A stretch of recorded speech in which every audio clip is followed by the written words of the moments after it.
Before we get going, I want to thank Will Retherford for filling in this week on the Colts Report. We are currently looking for a Colts contributor. We would prefer somebody with some experience or background in sports journalism of some kind, whether it's radio or print, but that is not a necessity.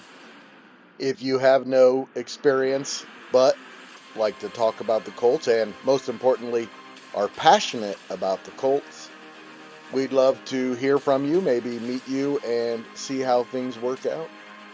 Right now, the position is just a hobby, talking sports. We hope that one day soon it will be a paid position, something that could provide a little side money.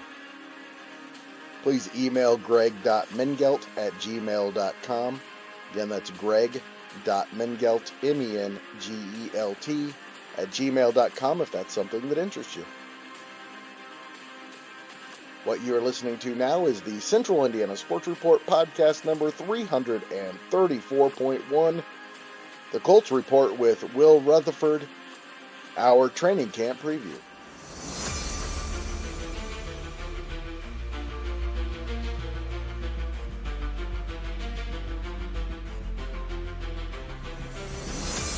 You're listening to the Central Indiana Sports Report with your host, Greg Mengelt. Welcome, Colts fans, to the Central Indiana Sports Report and our first Colts Report in a long time. Filling in until we find somebody is Will Retherford, here to talk about the Colts and training camps opening. Kind of snuck up on us, Will.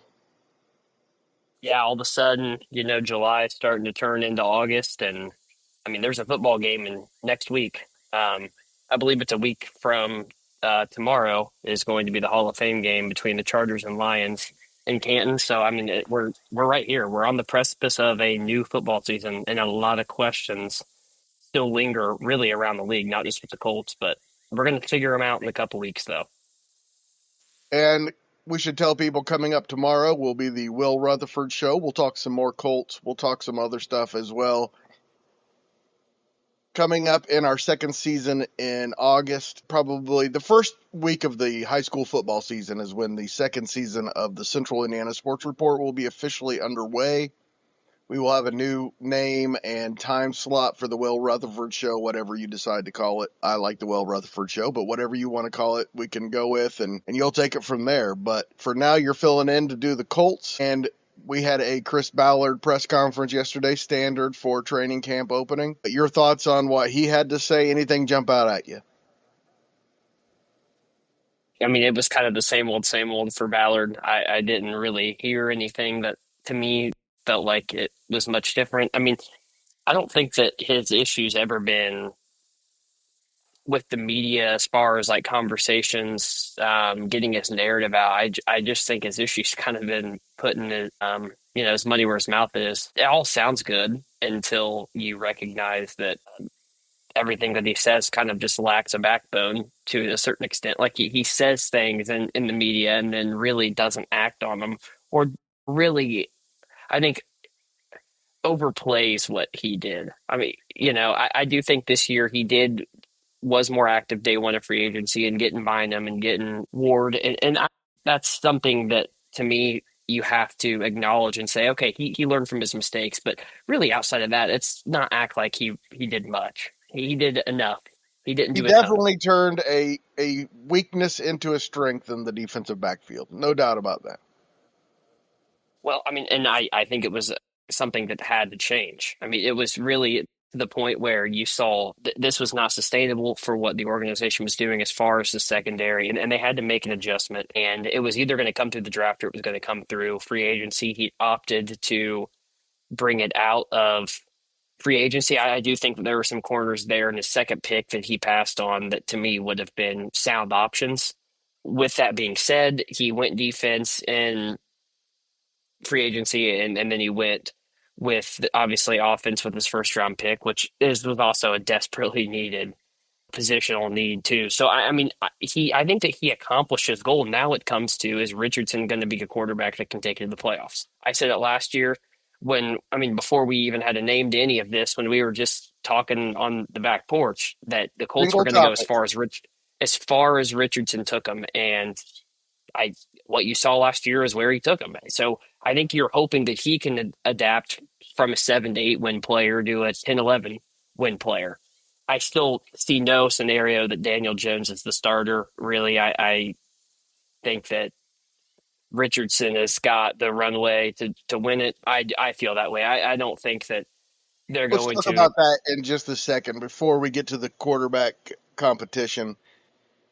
The bottom line is this: Chris Ballard has put together an average roster pretty much across the board. Average, average, average. The only thing that it will save it is a great quarterback. That's the only thing that's going to save this, is if somebody steps up and plays great at the quarterback position. Otherwise, this team is not very good. And so that's the bottom line. Chris Ballard took Anthony Richardson. He brought in Daniel Jones. If one of them isn't great, it's going to cost Chris Ballard his job. I mean, I would Single push topic back. going into this. I would push back that I do think that the roster is definitely better than it's been. I don't know if this is the best roster that he's had in his time. Obviously, the Luck years were good. The Philip River year was good. But I think of the last 3 years in the Steichen regime as head coach, and this will be his third year, I think this is the best roster Steichen has had. I think that's probably true. Defensively, offensively, Yeah. I do think Ward that is Ward is a playmaker, man. they're going to be better defensively. I He makes feel they difference. really couldn't be any worse. They really could not be any worse than they've been the last 2 years defensively with Gus Bradley, and I don't expect that they're going to be worse this year. I see this as a team that, I mean, they won 7 games last year, and they really played pretty bad the whole year. You really kind of sit back and think about it. It's like they really shouldn't have won 7 games last year. So you hope that they can bounce back and they can improve where they have to be a 10-win team. To me, that is the baseline to get in the playoffs in this AFC. And 11 wins is probably what you need to solidify a spot. I think 10 gets you in that seventh seed conversation, but to me, 11 is where you have to be. I think there are going to be 12-win teams that don't win divisions and are wild card teams in the AFC this year. So that's where you have to be at. You have to improve by 4 games to even consider yourself fortunate enough to have an opportunity to play in January. But 11 might win the division. It could. The South, yes. The South may, but to me, I 10 still could think win the division. 11 has to be the baseline of like this gets us in the playoffs. If we do not win 11 games, then we're honest. We're putting it in the hands of other teams being bad. That's to me is what this all shakes out to be. This is an 11-win AFC. That's where you have to be to consider yourself a playoff team, barring just absolute. I don't even know what you. If there were 11-win teams that didn't get in the playoffs, it would be absurd. And at that Yes, point, that that's won't just happen. bad luck. That That's won't just happen. bad luck. Nope. 11 wins is the auto berth, basically. 10 is pretty close, but not quite anymore. Now 10 and that 7 anymore. 10 and 7 anymore. I mean, you with that extra game, in the when it AFC was right still now. when it was a 16 game 10 and 6 was getting you in the playoffs. I can recall one year that the Arizona Cardinals were 10 and 6 and didn't make the playoffs, but that was also That when there was were only rare. two wild card teams too. So I mean, it's different. To me, this Colts team has to circle 11 wins and say that's what we have to get to win a chance to play in the playoffs. Here's the way I think that the Colts management is looking at this quarterback competition. I believe they think that Daniel Jones gives them a certain floor that they believe is the playoffs. I don't believe that, but I think that's what they believe. But Anthony Richardson gives you a much, much, much, much higher ceiling. There might not be a higher ceiling for a quarterback in the NFL, considering he can throw the ball 80 yards in the air and he is the best athlete in the NFL, or at least at the quarterback position. Probably not in the entire league, but at least at the quarterback position. So his ceiling is off the charts. It kind of depends on their priority. If it's me, I roll with Anthony Richardson. Today, I say he's my guy. We're going to go with him because he gives us the best chance to be great. And that's our only goal. That has to be your only goal. I agree. Daniel Jones is not winning you a Super Bowl. And to be quite frank, Anthony Richardson has done nothing so far in his career to prove that he is going to win you a Of Super Bowl course either. not. However, But you you can see the envision. athleticism. You see the athleticism and you see the intangibles that he has that is different than Daniel Jones. I'm sorry, Daniel Jones isn't taking this team to the playoffs even. Not even in the AFC South. Daniel Jones is not taking this team to the playoffs. Your ceiling with Daniel Jones is 9 wins. You're 9-8 with Daniel Jones as your quarterback. I mean, we act like that, that year with the Giants. Let's not forget the offensive line was pretty good that year. Dable was still considered an offensive guru, and Saquon was awfully good. Daniel Jones was efficient. He was good enough to get you there, but he's not the reason that team got to the playoffs. The same reason And he then won't be the reason this year. he was bad after that. Never was anywhere near that same level. Of course, the team kind of fell apart around him, but part of that was they didn't have a quarterback. Feel as if Richardson is to me, if you don't start Richardson, you're punting. Like you're punting on the season. You're just saying, oh, okay, well, we don't want to be great. We just want to be okay. We just Yeah, want to we maybe hope to win a poor AFC South, which, by the way, it's possible won't be poor. It's possible this is the not going to AFC be a poor South. division. I don't think this is a going. I've said it. I've said it since the draft. I think the AFC South is going to be better. To me, last year was. I've said it. The last year was the year that you could sneak into a bad division and potentially win it, and they pissed that away. Jacksonville will not be 4-13 again. I think Travis Hunter is going to be a real difference maker as far as that organization and their I mean, and direction. they were 7 plays from being 11-6 or something Yeah, like that. It was I also ridiculous. think that they had 8 games of one score games. We changed a bounce of a ball one way or another. And you're talking about a team that goes to the playoffs. Well, there were 5 weeks in a row games that you said when the game ended, Jacksonville should have won that game. They should have won. They should have won. That it happened all That's the how time. That was a crazy it was.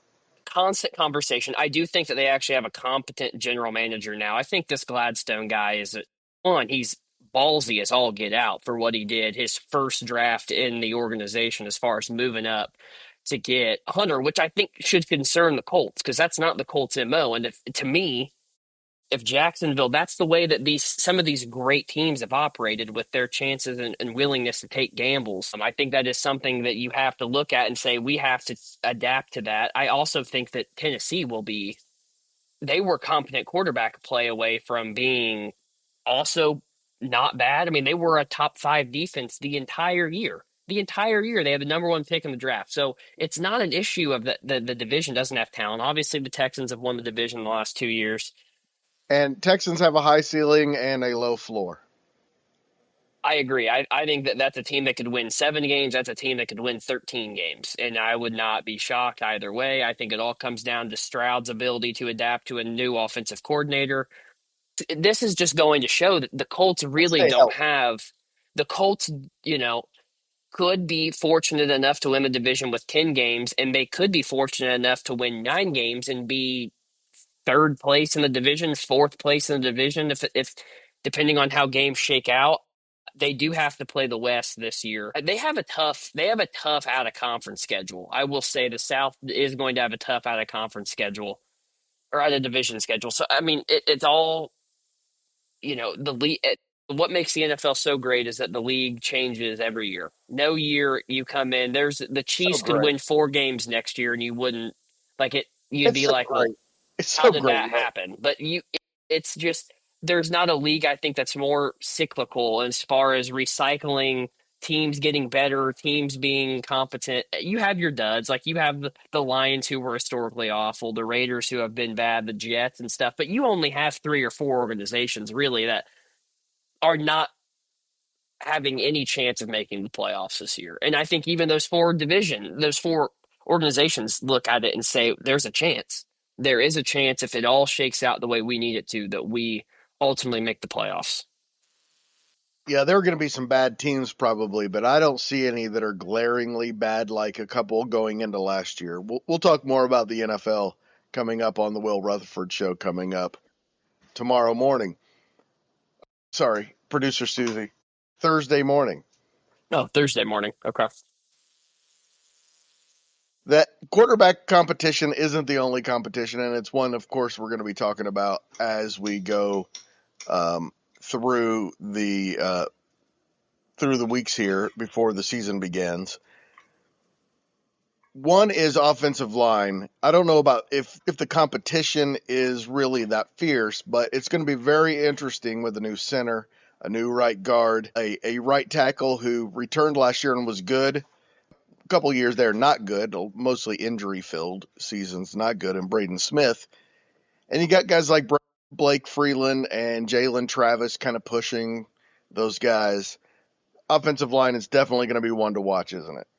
Yeah, I agree. I think that, I mean, Bortolini and Pinter, as far as that starting center, I think is probably the one that I feel, and right guard. I think Goncalves is ultimately who will win that battle. He was kind of the swing man that they had last year, although he would be moving from tackle to the interior, which I think is an easier adjustment than moving from the interior Probably. to Most of the time. tackle. But I feel that to me, Bortolini probably is the one that should win it. We know what Danny Pinter is. He's the sixth lineman. He's the sixth, Yeah, seventh lineman and a good one. who you like to have as, security, but he's not ultimately probably a starting center in the NFL. And I feel like you drafted Bortolini last year with the envision that Ryan Kelly probably wasn't coming back. So it's one of those organizational decisions where if Bortolini's not your starting center, well then why did you waste a fourth round draft pick drafting your center of the future when you knew you probably weren't re-signing Ryan Kelly? Like, that's just the way it's got to go. You got to be drafting for 2 years from now. You can't just be drafting for this year. It has to be Bortolini, I think, for that reason, because you drafted him, you used capital on him. I mean, the fourth round pick's not anything that crazy, but I mean, there's an Amon-Ra St. Brown fourth round. I mean, Puka Yeah, Nacua was a fourth, fifth rounder. There's especially on the athletes out line. there. Especially on the So line, you can you pick good guys later in the draft. I agree. So to me, it's got to be Bortolini. I think for that reason, he came in. He played well in Ryan Kelly's absence last year. It feels like a no-brainer. I do think I mean, Ryman and Nelson are locks. They're both very good line. I think their Yeah, line's going to be pretty good. I it think could that be. they're Yeah, going to be young, but I think they've been developed the right way. That seems to be a position that Ballard does a good job of identifying talent and developing. So I feel like you hope that they can take that next step. And maybe I see a scenario where they're a top 10 offensive line in the game next year, as far as yeah, their ability for to sure. run and pass protect. A lot of it's going to depend on these second year guys, but I think they're both pretty good, to be honest. Well, at every When I point, at saw them every season, you have to look at young players you drafted and say that they have to take a leap forward. At some point, you always have to. You're just not always going to be able to re-sign everybody and say, well, our team's going to stay the same for 5 years. Like, you have to expect these players to take a leap. And ultimately, it's their responsibility. It's their responsibility as professionals to develop, get better. I mean, we put a lot of pressure on the organization, but at some point, it got to come down to a little bit of player accountability too. Where do you want your career to go? So you hope that they take a leap forward. You expect them to, and if not, then you're going into next year knowing where you have to get better. You were never re-signing Fries with that deal. The Vikings priced him out. You weren't bringing back Ryan Kelly, so you knew this was happening. So now it comes on the organization and the player to take that step forward and say, we are starting linemen in the National Football League. Another thing I want to talk about, Will, is the weapons in the passing game. No upgrades at wide receiver, but a big year for A.D. Mitchell. He's got to be better this year. And if he is, that's a pretty good wide receiver core. And then, of course, you throw in Tyler Warren into the mix. The reviews so far have been great on Tyler Warren. Could be a pretty good receiving core.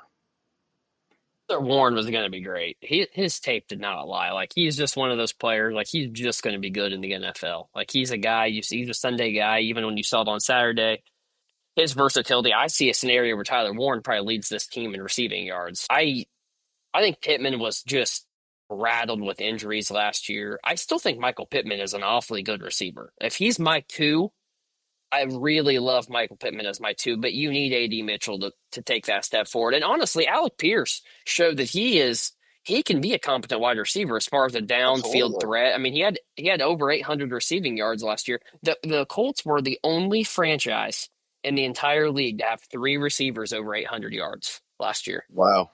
Only team between Downs, Pittman, and Alec Pierce. Only organization to have that. So I think it's one of those where it's good, not great, but that good can be awfully dangerous if you use it in the way that it should be. They kind of have receivers at each level. It's it's a team that in a positional group that, once again needs to take a step forward as far as Downs and Pierce and A.D. Mitchell really solidifying themselves as legit NFL threats, because you know what you're getting with Michael Pittman. You're getting a possession receiver who's going to catch a lot of passes if he's there and healthy. If they find him, which I do think last year there were some issues finding Michael Pittman a lot of times in the flat, stuff like that, especially in the 5 to 10 yard range. That's kind of where Pittman feasts. You've got Pierce as the downfield threat, and then you're going to have Warren up the seam. I mean, that's you. Your offense is built how it should be now. You have an excellent run game that's going to make the pass game even better. You have quarterbacks that can throw the foot. No, Daniel Jones can throw a football. I can throw a football too. He does it better than I am, but anybody can do it. But you've got an Anthony Richardson who can really throw a football. Who's a one of maybe a couple arm talents in the league. So By the way, Will, it's Daniel Jones is not an incompetent quarterback. I don't think he's no, he incompetent. just loves to throw the football to the other team. I had the He same does do problem when that. I played in high school. I apparently was colorblind where I couldn't see my own receivers, and I think Daniel Jones has that same issue. The only difference is that he's an NFL quarterback, and there's a lot more scrutiny when you do that. So Hey, man, I being don't think, QB1 for the Elwood Panthers is a big deal, Will. yeah, well, I had talent around me. It's a shame I couldn't do more for him, but I guess that's where So I you was. know about quarterback struggles. Let's move a little to the defense, and it's just going to come down to, are the linebackers good enough? And because right now it just looks like the answer is no. No, I said it that linebacker was a massive positional need. I think that their front four is good. I think their It's back four is average. good. Buckner and Stewart are both top 15 interior linemen in the league. And they might have the worst pass rushing duo in the NFL. Well, that I think that's fair, but as far as their A gap pressure is good, and their ability to stuff the run is admirable. Now, what I do know for a certainty is that Nick Cross, a strong safety, cannot be the third leading tackler on the Indianapolis Colts. It cannot happen. He cannot be having 10 tackles in the game, because that means that we're not just getting past the first level. We're getting past the second level, and we're making tackles at 10, 12 yards downfield. Those are first downs, and that's not a recipe. That's clock running. They've got to be much better in that aspect. Zaire Franklin looked like he couldn't tackle a shadow last year. I mean, that is how bad he was. EJ Speed, they literally look like they could not tackle themselves if they tried to. And I think that's a huge issue. Like, your linebackers have to tackle. It doesn't even go beyond defensive scheme. If your linebackers, whose one job really is to tackle, and they're not doing it, you're really in trouble. The And starting that's, I think, linebacker is a fifth round draft pick last year. Not a good yeah, sign. A guy no. who made zero impact on me last year. And in the depth, I've never heard of any of them. No, the linebacking core is really somewhere that I hope that they see in training camp. Hey, this is an issue, and we need to go get the best available free agent, because this is not sustainable the way that this defensive team is fielded. Because I think that that's the only unit that is going to fail this team. Like, I see the front four. I think you hope that Latu takes a step forward. Hope so, yeah. And if he's a 10, 12 sack guy, and they're getting pressure from Buckner and Stewart, that's definitely what you want to see. Now, the issue is that the linebacking cannot be bad behind it. I expect the secondary to be good. Actually, I expect it to be a pretty good secondary. So the linebacking has to be average, if not better. Like, if it's below average, I think that's really going to be an exploited issue. And one thing I cannot watch, Greg, I cannot watch tight ends have 100 receiving yards against this team. That's all. I felt like every game I turned on last year, we're giving up 120 yards to their third string tight end. It's like, what the hell are we doing? We've got to cover tight ends. We've got to play better in zone coverage, which is really where your linebackers play a huge role. They've just every facet of the game they have to get better at. No doubt about it. Now the defensive backfield depth is incredible. Maybe you can make a move and get a linebacker because they have to. I mean, it's not just the worst linebacking core in the NFL. It's one of the worst I've ever seen. Yeah, it's really bad. It's really, really bad. Before we go here, give me a best case scenario and a worst case scenario for the Colts. Best case scenario, they win a playoff game and get to the divisional round. What has to happen? Worst case, Richardson just has to play well. I mean, he has to be good. Like he doesn't even need to. I think if he can hit 55 to 60% of his passes, complete those, and run the ball efficiently, that's all you need from Richardson. Like his talent is enough that he'll make those 55, 60% of his throws worth it. Like you see that when he is able to step into a throw and rip the ball downfield, good things happen all the time. If he can run, I think he looks like he's in better shape. So if he can run and stay free of injury, there's no reason that this team can't win a playoff game. I'm not saying that it's, maybe just making the playoffs is a win, but I like to say let's win a wild card game. Worst case scenario, they're drafting for Arch Manning next year because Is that a worst case Richardson. scenario? Yeah, you don't want to have a season that the Colts win 3 games. Like you don't Well, want I'd that. rather Like they won that's 3 games than 6 or 8. well, sure. So is winning 3 games the worst case scenario? We can't if I'm gonna view it through the lens of the worst case this year, not for the future. The worst case of this year is that this team for this Indianapolis Colts team, this iteration of it, their worst case is being the worst team in the league. For next year, Well, it's the greatest thing. I think it might be the best case scenario for this roster that they are 3-14 and drafting a quarterback next year because there are 3 or 4 franchise quarterbacks. Now, if they did win a playoff game, I think that's probably best case scenario because that means Anthony Richardson is the franchise quarterback. But after that, going 3-14 would be preferable to me than even going 9-8, sneaking into the playoffs and getting spanked in the first round. Actually, I want to change my answer. I've thought about it a little bit more. I want to change my answer. Worst case scenario is that Chris Ballard is still the general manager next year. There you go. See, and if they go 3-14, there's no chance that's happening. I think he's a dead man walking anyway. I think they could win a playoff game, and I think his ass is fired. I think that he's fired either way. But because they've had a plan, and this is a bridge year.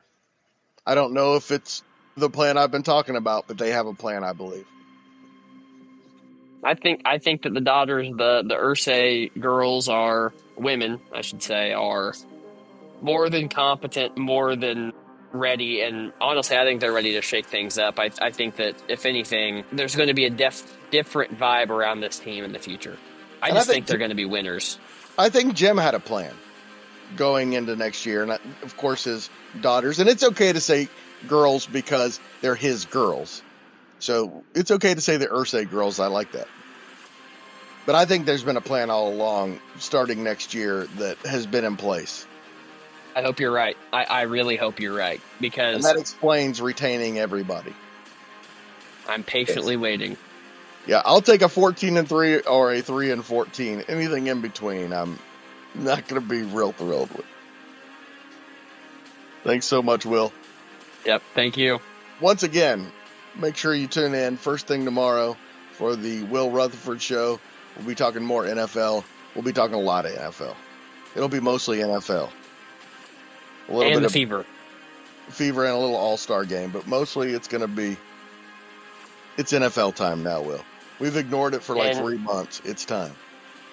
Thanks so much to Will for filling in, and thank you for listening. Please share this podcast with the Colts fans in your life and help spread the word about the Central Indiana Sports Report. Appreciate it as always. Until next time. The Central Indiana Sports Report is a product of ITG Media, and I love Susie.